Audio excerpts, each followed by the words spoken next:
Hey guys, welcome back to the Results Junkies podcast. As we get ready for spring break, we've got some topics that we're going to cover that maybe a little bit more evergreen to get around travel schedules and all that good stuff. But on the docket, we've got a good conversation about OpenAI and New York Times. We've got an upcoming discussion about Carta and some of the information that they're aggregating. But we're going to start with a discussion about Apple and some changes that they've made in Europe that may end up finding their way to the U.S. Mr. Singh, how the heck are you today? Good, man. I know you keep saying file the extension, but chasing taxes or chasing K1s is not fun. Herding cats. It's not expensive to file the extension, and it is a tremendous stress reliever. Just going to leave that there. Oh, that's fair. No, I agree. I mean, we're every year inevitably we file the extension anyway, but it's right.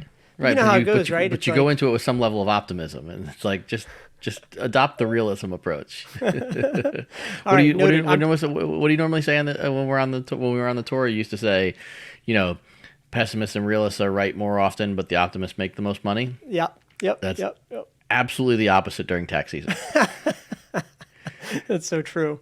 And I would imagine that your CPA who already knows you're filing the extension, but is waiting for you to come to that level of realization, would have rather you came to the realization a month ago, and they're just waiting for you to come to that realization. Yeah, I can. Every call that I have with her, I can hear the frustration more and more.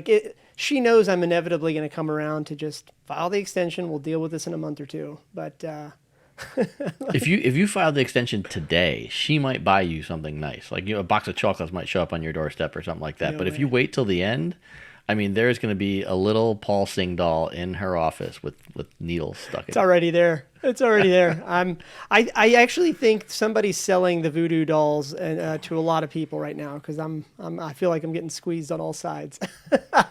Oh, what you and your podcast segues. That is so awesome. All right, quick bit of housekeeping and then we roll right into that. So, show at resultsjunkies.com if you want to email us or shoot us a question or a comment.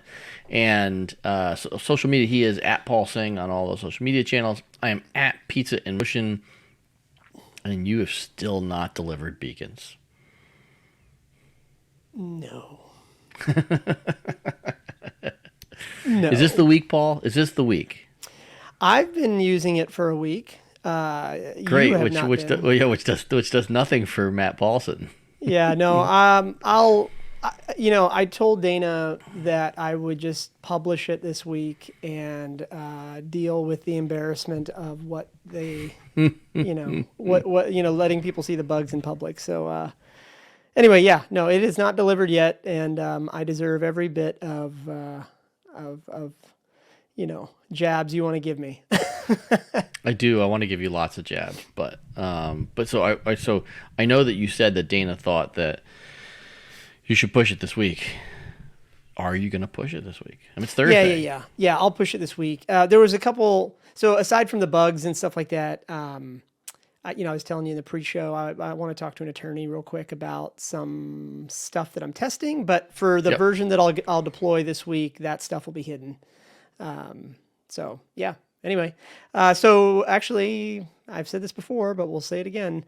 I think by the time this one comes out, if you go to getbeacons.com, you should be able to just throw your email into the little form there.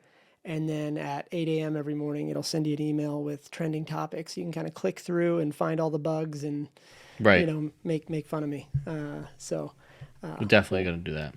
Yeah, we'll see.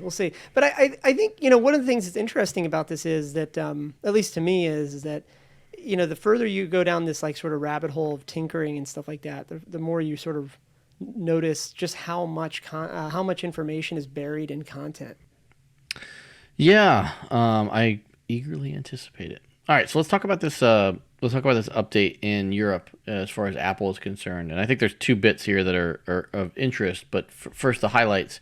So a couple days earlier in the week, Apple's been. Just a recap because we talked about this in the show in previous weeks. But Apple's been dealing with issues in Europe that haven't quite made it to the U.S. just yet. But I think you and I have mentioned in previous episodes that we do think this stuff will end up here at some point.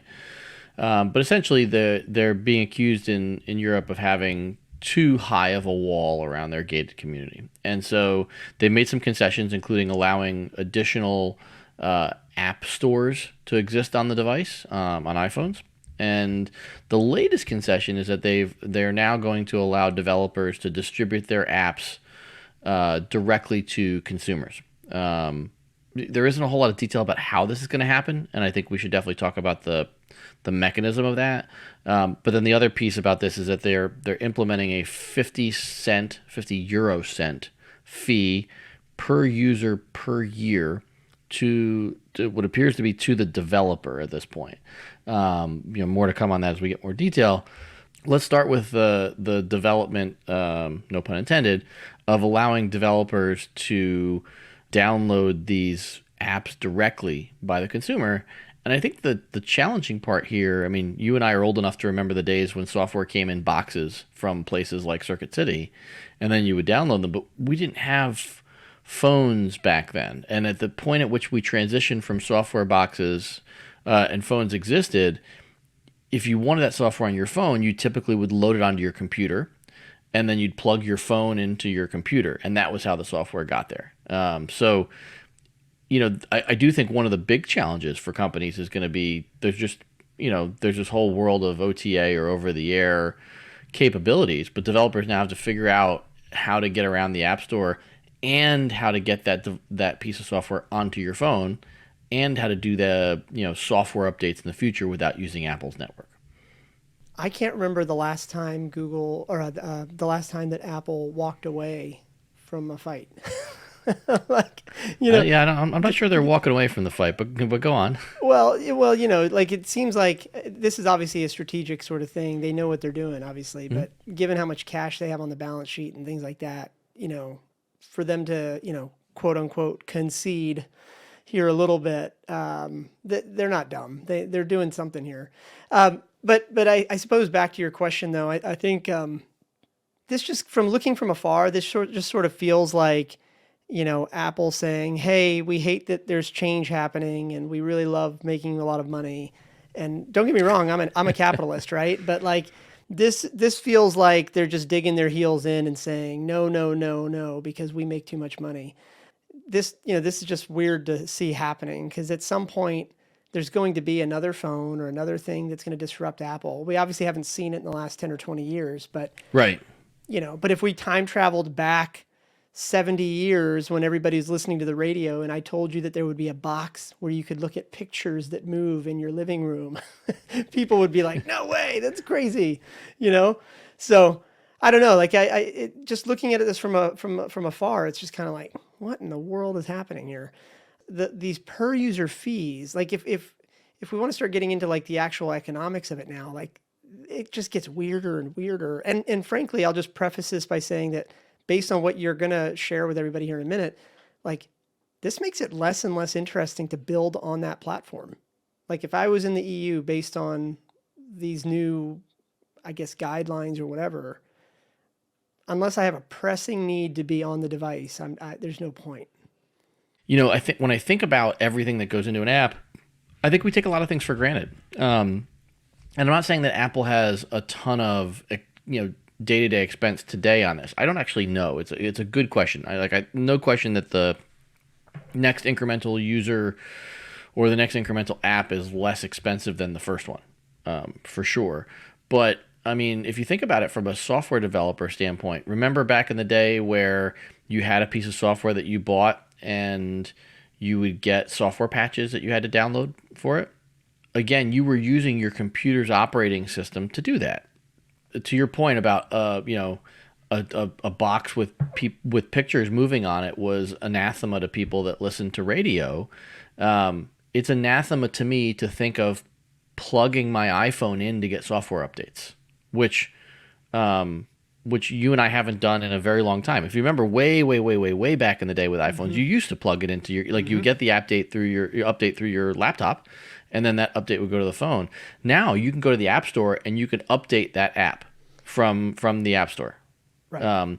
And so what what the lawsuit is saying is, well, we want more openness. And Apple's saying, well, fine, but then I don't need to provide that service to you for free anymore. Because right now, a developer doesn't pay to have their update housed in Apple's App Store. Right, I agree with that. But the current model or this proposed model has the fees shifting to the user count. Well, maybe I'm stepping ahead here. Well, yeah. So we'll get there in a second. But Yeah. but I think you'd agree that like if you're a software developer, and you choose not to use Apple's App Store, like you do have technical costs and limitations to get software updates to me on my device. Like it's not going to be instantly easy without new technology in the marketplace. There's not a secondary technology right now to easily load app updates onto my iPhone from your software if you're not using the Apple App Store to do so. As of today, correct. Right. Because there's no other way to load apps than their App Store. Right. So your choices are build something or buy something, right? And I think it's entirely possible that other buy somethings will come up. Like people will come up with solutions. Just like I think Rackspace is a great example of this. Back in the day, a Microsoft Exchange server sat in your closet. Mm-hmm. And then Rackspace was like, well, it doesn't have to sit in your closet. Why can't it sit in our facility in Texas or at your local Equinix facility in Ashburn? And all the people that hosted Exchange servers are like, what? Like you can do that? And Rackspace is like, yeah, we figured it out for you. So that was a version of a buy versus build. And so I do think that some Rackspace-ish type people will come up. And I think these used to, if you remember, like these sort of used to exist with software where it was like you'd buy a software and it wasn't necessarily like Activision or QuickBooks or whoever you were downloading it from. It was one of like a handful of online warehouses that you used to download your software from. I think we may see some level of that come back into this ecosystem. And I think you're going to pay for that. That's not going to be free. I think you'd agree with that, right? So you're like if you're not housing your stuff on Apple, you're going to have costs. You're either going to have costs to download the software updates to your users directly, or you're going to have costs for buying that service from a third party. Is that fair to say? Yeah. All right, so let's transition that into this 50 € cost. And so what Apple is saying is that, okay, if your app is on, and like this is fuzzy now, like this could certainly, this could certainly go a lot of different ways. But the way it's being termed, Apple is introducing a quote unquote core technology fee of 50 € per user account each year, even if the developers opt not to use the App Store or the payment system. So what Apple's saying is, okay, if you want to have an app and you want to have it on the iPhone and you want it to be an active account living on the iPhone, we're going to charge you 50 cents per year for every account. And the example that you and I talked about in pre-show was your daughter and Roblox, a popular game that my son played for a long time. He plays Fortnite now, very similar. So regardless of whether you go, as you noted, go buy a gift card of Robux for your daughter and load it on her account when you get home from the grocery store, and I hope you did that with a credit card that earns bonus points at grocery stores, but that's complete side hustle there. But regardless of whether you choose to do that or if your daughter just never buys Robux and she's a free user, there's a 50-cent fee per year for her to have that account that will almost certainly be initially borne by developers and then ultimately, borne by the customers in some way, shape, or form. Something about, okay, so this might come out super inarticulate, but something about this doesn't feel right. So let's kind of make an analogy on this. Mm-hmm. You know everything about credit cards, right? So like so the grocery store outside my neighborhood here is Harris Teeter, right? And let's just pretend there was only one credit card company. Let's just say it was Visa. I don't care, okay. Right? Let's just say it was Visa.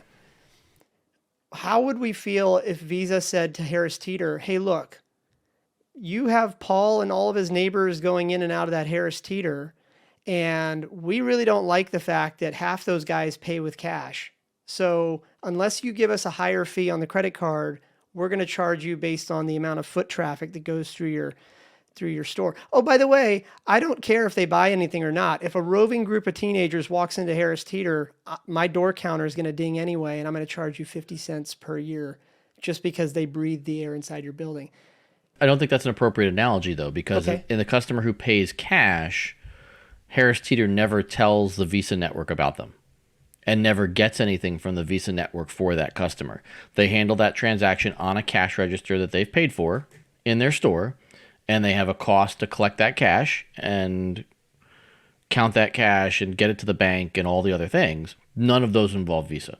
That's fair. Okay, so now let's come back to Roblox and Eva as the example then. Yeah. When she's playing that game, Mm-hmm. generally speaking, there's very little incremental cost to Apple. Like, right? So Correct. whether or not she... I think so, yes. In that example, I think so, yes. Right. So she's playing the game, whatever she's doing, ultimately, like, it's not like those servers are executing code on an Apple machine somewhere in the cloud. Apple, generally speaking, is really responsible for identity management, right? So like I, as the parent, set Eva's parent or a child account to be able to do certain things, play certain games. So Apple, in that context, is providing identity services to the game through their game center and stuff like that. I think they're supplying a little bit more to resource management and stuff like that. But sure, yes. Sure. I mean, for the most part, it's things like that. Yeah. Now, let me preface what I'm about to say next with just the overall overarching thing, which is you should absolutely pay for the things you use, whether you're a developer, a consumer, like somehow you need to pay for the things you do. So where Apple does incur a lot of costs and should charge and presumably also make a profit is where their effort needs to be applied or their unique technology needs to be applied. So, for example, if I want to send a push notification to Eva's iPad, I should pay Apple for that because there's no, right? That's Apple's, notification network. If I submit an application and now it needs to be reviewed because they do pretty thorough code reviews, right? Right. I should probably pay for that. So let me just kind of fast forward. For the last, let's call it 15 years of the App Store, I, as a developer, all I have to do is pay a $99, I think it's a $99 annual fee to become an Apple developer. Okay. And at that point, I can develop apps and put them up into the App Store, and really start to like get through their review process and all that. I, as a developer, pay $99 a year or whatever the local fee is for the developer account. And now I could create 70 apps. I could create one. I could do 4 updates a year. I could do 0. I'm surprised Apple's not talking about shifting some or all of more of the fees over to the submission process side of things. This idea of like going after free accounts, just doesn't feel right because now it also opens the question of like, what if, let's just use Roblox. Let's just keep going with Eva and Roblox for a second. What if all of a sudden she finds some other game this year and stops using Roblox? How will we define which users actually get charged the 50 cents a year versus not? Well, and to be clear, like I don't think the users will get charged it. I think the company will get charged on behalf of the users. But I think you're right. I think that's a good question. Because the reason I bring this up, by the way, in the context of this podcast as well, is because like you and I, even though we're very early stage investors, even though we know that most of the pro formas and projections that founders give us at the early stage are BS, the fundamental unit economics kind of have to work. or we need to rethink everything we're doing here.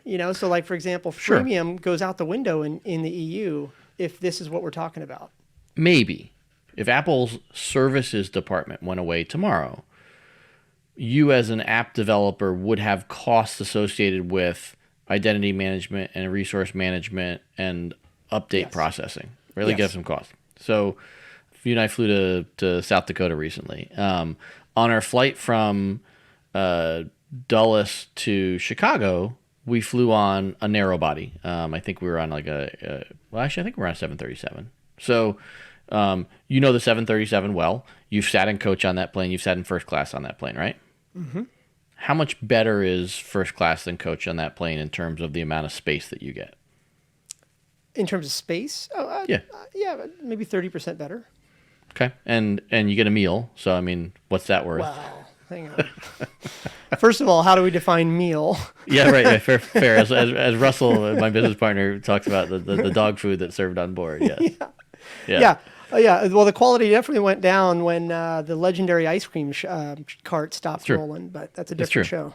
show. It's true. So I pulled up a flight coming up in a handful of days from Dulles to Las Vegas. The coach fare is $395. The first class fare is 1,500. I mean, I think you and I would both agree that the first class fare is not four times better, almost four times better, right? So that's demand based pricing. And I think when Apple says, okay, well, we're just going to charge you 50 cents per user if you want our support, I think they're just saying, you know what? Our system's going to be easier because you're already a developer using it, and there's ease of use for all of these things because you're already on our platform. If you want to go try somebody else and they're going to charge you 27 cents per user, like have at it and let us know how that goes. We believe we can price it at 50 cents and that we're going to be competitive in the marketplace because we're going to offer you the most seamless product out there. Nobody can offer us a more seamless. Nobody can offer a more seamless product. But Now, is there another marketplace though? well, these will have to develop. Like Right. if you don't want to use these, if you don't want to use these, you don't have to. You just have to supply it yourself. And so, I think what Apple is saying is like, look, okay, at some point somebody's going to come along and compete with us on this. And I like you and I know like this will likely get competed down, and Apple won't be charging 50 cents per user 10 years from now. They might be charging 2 cents or the equivalent of 2 cents 10 years from now. But I think ultimately, I think these costs get competed down over time as people find better and faster and cheaper ways to do it, a la the Rackspace example with Exchange servers. Because in that model with the Exchange server, I know what I used to do. Periodically, I'd have to go back into the server room, which again was our closet, and I'd have to build a new server, and I'd have to move everybody over, and then I'd take the old one out, and I'd chuck it, and that was just my hardware cost. Right. I don't have to do that now because somebody provides me that, Apple, Google, whoever. And so I do think that I understand your point about that this really hurts the freemium model, but I don't necessarily know that Apple's change specifically is what's hurting the freemium model, because if Apple really wasn't providing anything of value in that freemium model, then somebody would be able to come in and offer a free product that does everything that Apple does, right? Yeah. Yep. And Yep. do you think somebody's going to come along and say, you know what, we're going to do everything for you for free that Apple does right now? I just don't see that coming into the marketplace. What they're really talking about here is creating a moat that just is really filled with money. In other words, for somebody to create something that's much more competitive, you'd Right. actually have to have a lot of cash to be able to get to the like for them to get to 50 cents per user per year in terms of price while maintaining the quality that you come to expect from an app on the Apple ecosystem as a consumer. They clearly have economies of scale already built in right now, right? They've already Right. got the app reviewers, they got all that. So anybody else stepping into the market is going to have to either somehow compete by fighting through that moat of money, like raise a ton of venture, or they're going to do something that we haven't even thought of yet. I don't know. I mean, and then there's also that like black swan of, maybe there's a new device that we all move to eventually. I don't know. I think we're more likely to move to a new device or platform because at the end of the day, I think what Europe is saying, which again I could see coming to the U.S., is, hey, these devices, Apple, Google, they should provide all this stuff for you, and it should be free to be in their ecosystem. And I think that's based on, in my opinion, and people can disagree with me. I think that's based on a naive opinion on what Apple and Google provide today. What computers provided for us 20 years ago is not what computers provide today. To your point, there's digital rights management going on. Think about Napster back in the day. I mean, if I had Napster, I could play songs on my computer as much as I wanted for free because I could rip it from a server and I could play it on a music player on my device, Yep. and nothing could really stop me from that. Well, guess what? I mean, like Apple stops quite a bit of that in their native music app now. So like they're providing value. They're just providing value and they're charging in a different model. And so I think what they're saying to Europe, which personally I think is reasonable, and I have some bias here, I'm an Apple shareholder, but like I think it's reasonable to say, okay, like if you don't want us to charge developers to have free apps on the device, like we don't have to do that, but we're going to make that money some other way. And so to your point, the free apps probably go away. And I mean, I guess you could carve out an opinion. I'd be curious if you'd support this opinion. I guess you could say that you represent the opinion that people should be able to develop free apps for the iPhone and not incur any costs from Apple for putting those apps on the device. I guess you could say that as a position. I don't know that I'd agree with it. Look, for me as a mediocre developer, I already have a mental model that says if I build something that has a website, it should not cost me anything for you to use it on your device. Whether it's your laptop, your phone, your Android, your Apple, it doesn't matter. Like we're already at a point in 2024 where accessing a website and paying for that website is irrelevant. But if I want it to be native on the device, that I do think Apple they risked a lot of cash to build that device. They risked even more cash to then build a family of devices that are interoperable, Right. all that stuff. So the point is, though, is that I wouldn't say that I expect it to be free, but I just think that the way this whole battle seems to be playing out in the EU, I think that they really ought to have their PR team embedded with their legal team, because there's gonna be change for sure. There's no doubt Right. about that, right? Right. I get it. Eva's school, and I'm curious if your kids' schools do this as well. They issue Chromebooks. They don't issue Yeah. iPads. They don't issue. So it's Right. really fascinating that my boys are still too young to have this, right? But Eva, being a little older, she's got a Chromebook issued by school. She's got an iPad that we gave her for Christmas a year or two ago or something like that. And she natively can switch between the two contexts, which I think is really fascinating. But here's where where I thought it was really interesting. The other day, she needed to submit an assignment online, and it was coming up on the due date, right at dinner time or something. And I was like, "Oh, hey, listen, my laptop's right here. Just use my laptop." Right. And anybody who's been listening to this for a while, you know that Ed's giving me a hard time. I finally bought a new MacBook, but it's a MacBook Pro, right? Yep. Okay, so I look over at Eva and I see her getting frustrated. I'm like, "Hey, just go over to the laptop, just go submit your homework right there, and then I'll get dinner on the table and whatever. We'll wait for you." I look over 2 minutes later and she's really frustrated, and I'm like, "Hey, are you okay?" And she's like, "Yeah, your computer's not working." She's using my MacBook as an iPad. She's touching the screen. Yeah. Because the Chromebook's native to that, the iPad's like that already. Yeah. Anyway, Yeah. Again, this is a topic for a different discussion, but it does raise this interesting question that over the long term, like you and I right now, I think we could agree that people are divided into camps. You're either Android or you're Apple or you're, I think that's fair. Yeah. But I think as feature parity at the hardware level starts to get more equal, I wonder if there's going to be more interchangeability, in less of that, tribal mindset.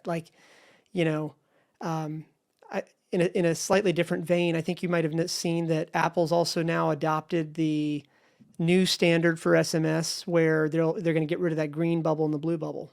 Yeah. Yeah. Right. So Yeah. I'll be curious when that happens, but yeah, it sounds like we're moving in that direction.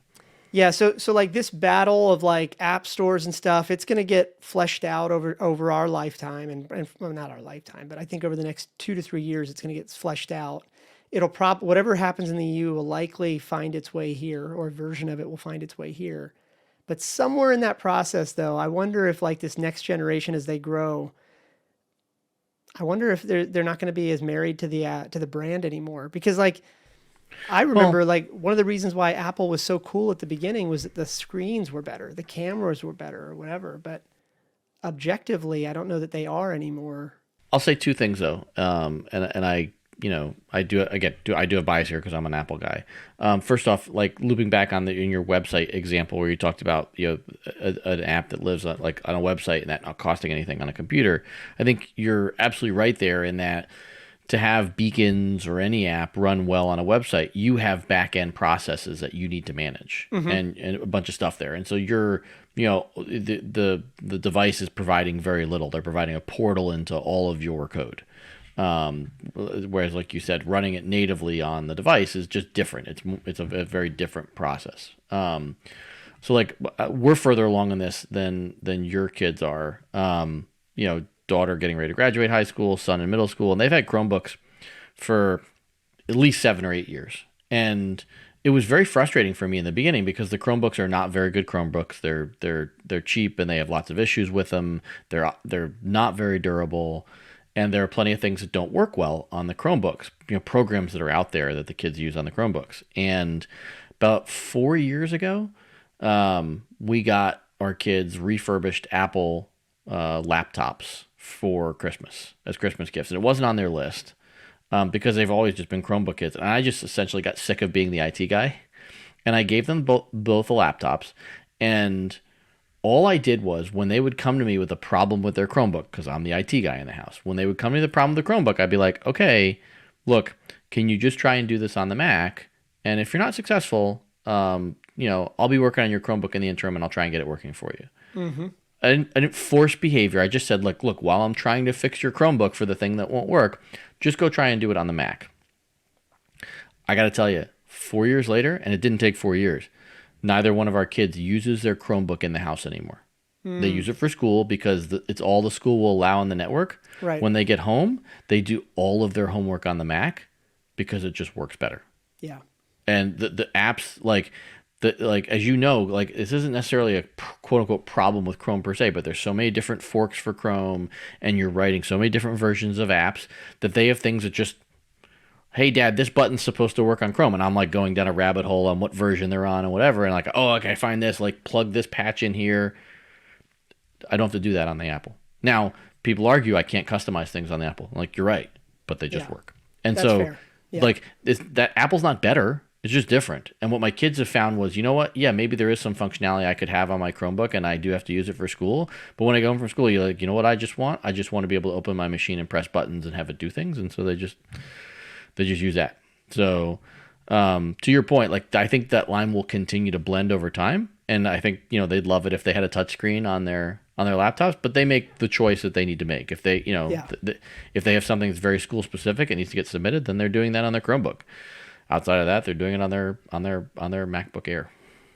It is certainly easier to just say, well, that's the EU. Why do we care over here in the US? But the reality is two things. Number one, whatever ultimately ends up happening there is inevitably going to be used as justification for changes that are demanded over here. That's just how it goes.